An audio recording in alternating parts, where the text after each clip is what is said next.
नमस्कार भक्तांनो, आपले स्वागत आहे संतगाथा चॅनल या आपल्या चॅनलवर.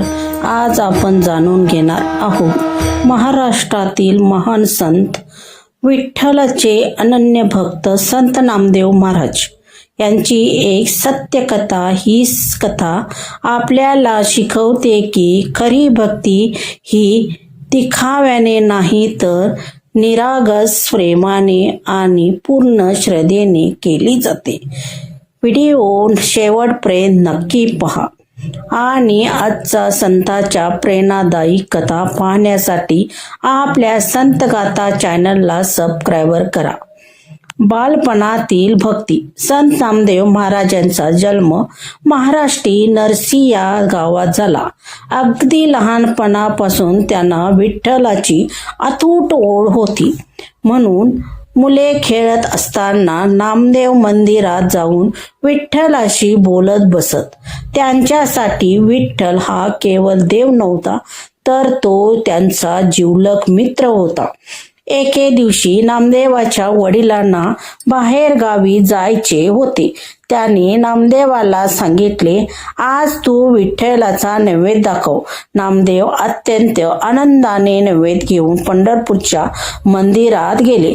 त्याने प्रेमाने विठ्ठलासमोर ताट ठेवले आणि म्हणाले, विठ्ठला जेव. आईने प्रेमाने स्वयंपाक केला आहे. विठ्ठल जेवत नाही. बराच वेळ गेला, पण मूर्ती तशी शांत राहिली. विठ्ठलाने नैवेद्याला स्पर्शही केला नाही. नामदेव पुन्हा म्हणाला, विठ्ठला, बाबा रोज तुला जेवायला घालतात. आज मी आलो आहे, मग तू जेवत का नाही? तरीही काहीच झाले नाही. नामदेवाच्या डोळ्यात अश्रू आले. तो रडत म्हणाला, जर तू जेवला नाही तर मला वाटेल की मी काही चूक केली आहे. मी इथून जाणार नाही. त्यांची निरागस भक्ती पाहून अखेर विठ्ठल प्रत्यक्ष प्रगट झाले.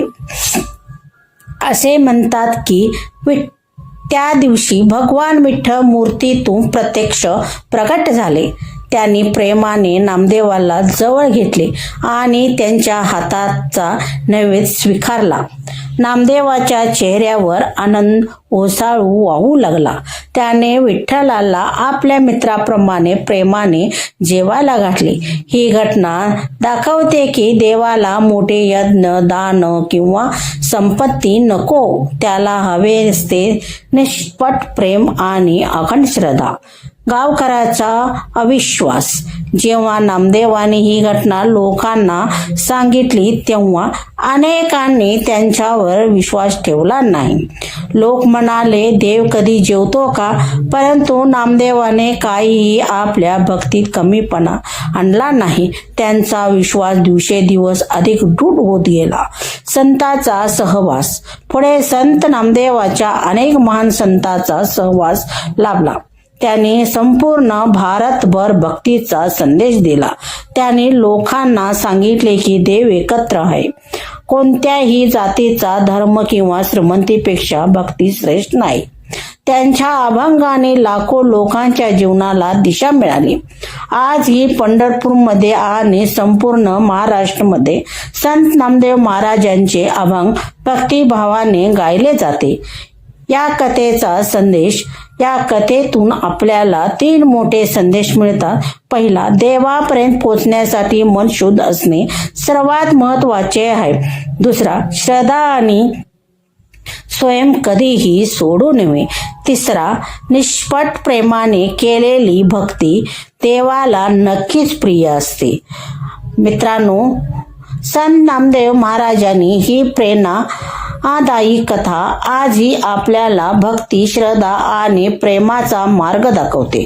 तुम्हाला ही कथा आवडली असेल तर व्हिडिओला लाईक करा, आपल्या मित्रासोबत शेअर करा आणि संतगाथा चॅनलला सबस्क्राईब करायला विसरू नका. कमेंटमध्ये नक्की लिहा, विठ्ठल विठ्ठल जय हरी विठ्ठल. पुन्हा भेटू एक नव्या संत कथेसह. जय हरी विठ्ठल. संत नामदेव महाराज की जय.